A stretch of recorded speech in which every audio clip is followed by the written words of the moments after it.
শিক্ষা ও সংস্কৃতির পৃষ্ঠপোষক হিসেবে সুলতান গিয়াসউদ্দিন আজম শাহের যথেষ্ট সুখ্যাতি ছিল। শিক্ষা ও সংস্কৃতির পৃষ্ঠপোষক হিসাবে সুলতান গিয়াসউদ্দিন আজম শাহের যথেষ্ট সুখ্যাতি ছিল।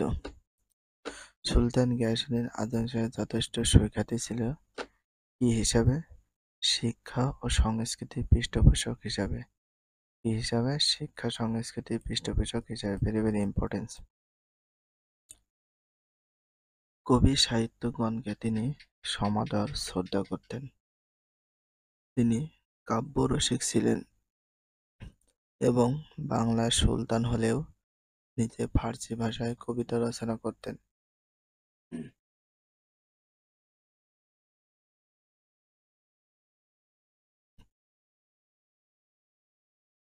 বাংলার সুলতান হলেও নিজে ফার্সি ভাষায় কবিতা রচনা করতেন।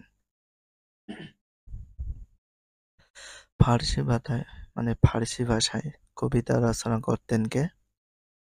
সুলতান গিয়াসউদ্দিন আজম শাহ। পারস্যের প্রখ্যাত কবি হাফিজের সঙ্গে তার পত্রালাপ হতো। পারস্যের প্রখ্যাত কবি কার সঙ্গে পত্রালাপ হতো? হাফিজের সঙ্গে।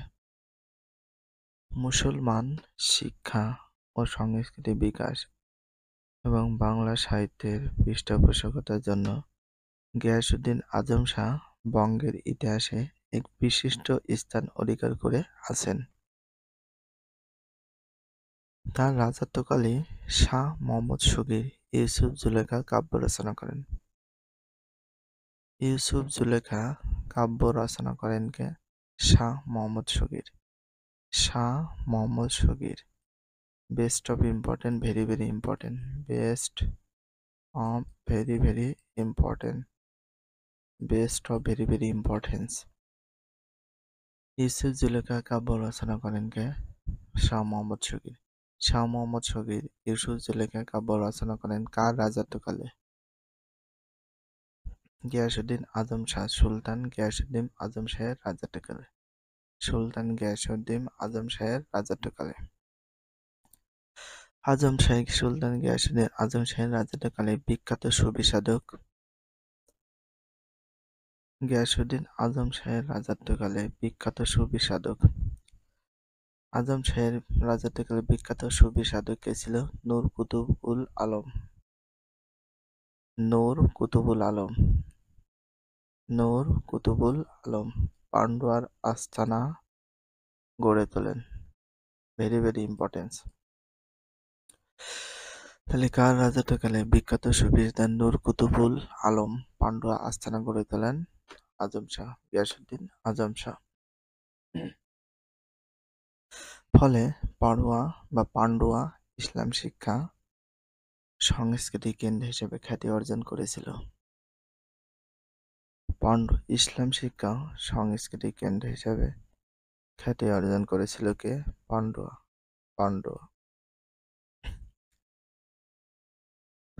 সুলতান মক্কা মদিনাতেও মসজিদ মাদ্রাসা নির্মাণের জন্য অর্থ ব্যয় করতেন। সুলতান মক্কা মদিনাতেও মসজিদ ও মাদ্রাসা নির্মাণের জন্য অর্থ ব্যয় করতেন। কোনো কোনো ক্ষেত্রে ত্রুটি বিচ্যুতি ও ব্যর্থতা সত্ত্বেও গিয়াসউদ্দিন আজম শাহ ছিলেন বঙ্গের সুলতানের অন্যতম ইলিয়াস শাহী বংশের শেষ প্রভাবশালী সুলতান। ইলিয়াস শাহী বংশের শেষ প্রভাবশালী সুলতান কে ছিলেন? সুলতান গিয়াসউদ্দিন আজম শাহ।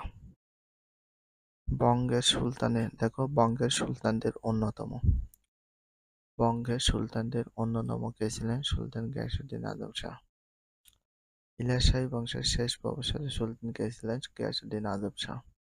তার মৃত্যুর পর থেকে এই বংশের পতন শুরু হয়। সোনারগাঁয়ে তার সমাধি রয়েছে। সুলতান গিয়াসউদ্দিন আজম শাহের সমাধি রয়েছে কোথায়? সোনারগাঁয়ে। কোথায়? সোনারগাঁয়ে। এই লাইনটা ভেরি ভেরি ইম্পর্টেন্ট। রাজা গণেশ ও হাফজির শাসন।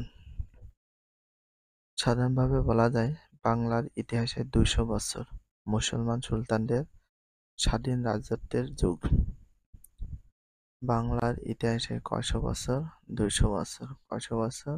200 বছর। এটা ভেরি ভেরি ইম্পর্টেন্ট। 1338 থেকে 1538 খ্রিস্টাব্দে দেখো মুসলমান সুলতানদের স্বাধীন রাজত্বের যুগ। মুসলমান সুলতানদের স্বাধীন রাজত্বের যুগ কত বছর চলেছিল? 200 বছর। কত সাল থেকে কত সাল? 1338 থেকে 1538 খ্রিস্টাব্দ পর্যন্ত। তথাপি এই 2 বছরের মাঝামাঝি অল্প সময়ের জন্য কিছুটা বিরতি ছিল। গিয়াসউদ্দিন আজম শাহের মৃত্যুর পর তার পুত্র সাইফুদ্দিন হামজা শাহ সিংহাসনে বসেন। গিয়াসউদ্দিন আজম শাহের মৃত্যুর পর তার পুত্র সাইফুদ্দিন হামজা শাহ সিংহাসনে বসেন। সাইফুদ্দিন হামজা শাহ কে ছিলেন? গিয়াসউদ্দিন আজম শাহের পুত্র। কিন্তু এই সময় আবিজাদদের মধ্যে ক্ষমতা দখল নিয়ে ষড়যন্ত্র চলতে থাকে। তিনি 1 বছর শাসন করার পর 1412 খ্রিস্টাব্দে তার ক্রীতদাস শিহাব উদ্দিনের হাতে নিহত হন। শিহাব উদ্দিন সুলতান হয়ে নিজের নাম নেন শিহাবুদ্দিন বায়জিদ শাহ। তাহলে সাইফুদ্দিন হামজা কত বছর রাজত্ব করে? 1 বছর। কত খ্রিস্টাব্দে? 1412 খ্রিস্টাব্দে। কয় বছর? 1 বছর। তার ক্রীতদাস কার হাতে নিহত হন? শিহাবুদ্দিনের হাতে নিহত হন। তখন শিহাবুদ্দিন কি করে? তার নিজের ক্ষমতা শিহাবুদ্দিন সুলতান হয়ে নিজের নাম নেন শিহাবুদ্দিন বায়জিদ শাহ। কিন্তু 2 বছরের মাথায় 1414 থেকে 15 খ্রিস্টাব্দে তিনি ষড়যন্ত্রকারীদের হাতে নিহত হন। এর সুযোগে আবিজাদদের মধ্যে থেকে রাজা গণেশ বাংলার ক্ষমতা দখল করেন কে? রাজা গণেশ। কে করেন? রাজা গণেশ। কে করেন? রাজা গণেশ।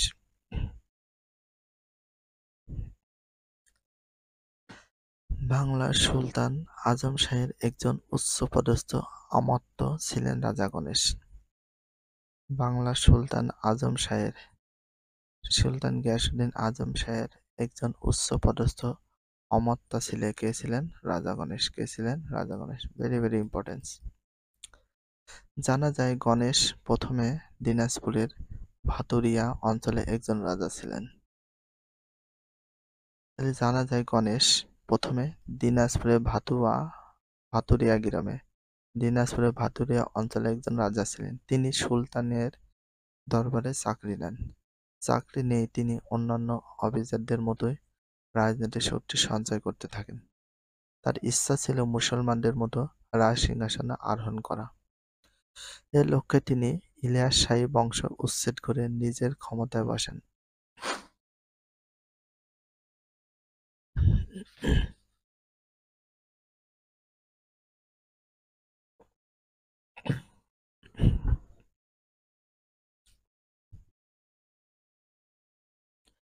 এই প্রক্রিয়ায় গণেশ অনেক মানুষকে হত্যা করেন।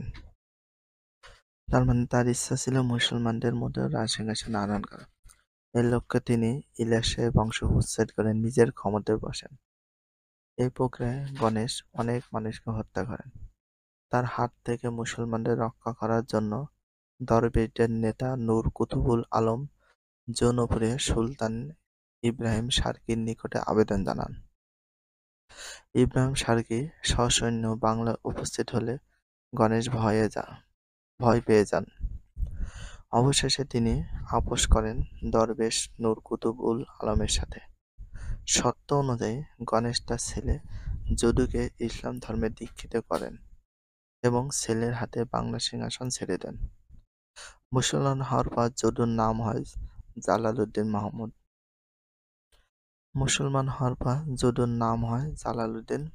মাহমুদ। তার মানে এখানে কাহিনী আছে, গণেশ যেহেতু হিন্দু ছিল এই জন্য কুতুবুল আলম ইব্রাহিম শার্কির নিকট আবেদন জানায়, কিন্তু তাদের একটা শর্ত বা কন্ডিশন হয় যে গণেশ ছেলে বা পুত্রকে ইসলাম ধর্মে দীক্ষিত করবে। তখন কি করে ইসলাম ধর্মে দীক্ষিত করার পর রাজা গণেশ তার ছেলের হাতে ক্ষমতা ছেড়ে দেয়। মুসলমান হওয়ার পর যদুর নাম হয় জালালউদ্দিন মাহমুদ। কি নাম হয়? যদুর নাম হয়ে যায় জালালউদ্দিন মাহমুদ।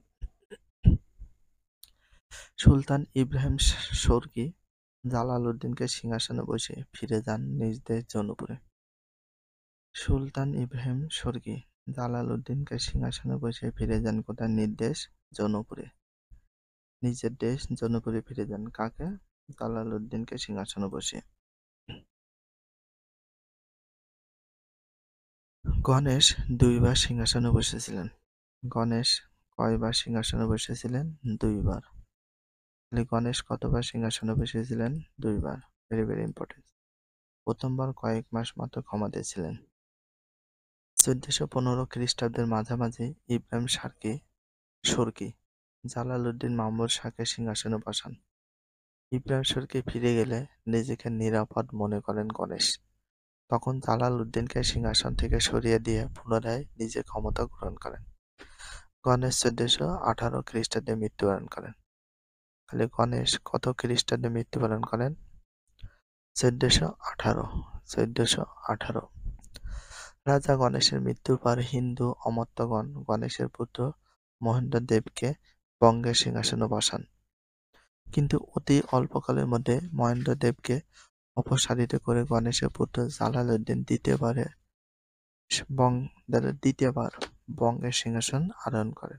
দ্বিতীয়বার বসেন। এ পর্যায়ে তিনি একটানা 1431 খ্রিস্টাব্দ পর্যন্ত ক্ষমতায় ছিলেন। ভিডিওটি এখানে শেষ করছি। যদি ভিডিওটি ভালো লাগে চ্যানেলে সাবস্ক্রাইব দিতে হলে ফলো করে দিও, তার সাথে একটা লাইক এবং একটা কমেন্ট করে দাও। নেক্সট ভিডিও পাওয়ার জন্য অবশ্যই বেল আইকনটা অল করে রাখো, যাতে নিউ ভিডিও আপলোডের সাথে সাথে সর্বপ্রথম তোমাদের কাছে নোটিফিকেশনটা পৌঁছে যায়। If you love this video please subscribe my channel, like, comment, share, hit the bell icon for getting next video. So everyone take care, love you, আল্লাহ হাফেজ, বাই বাই।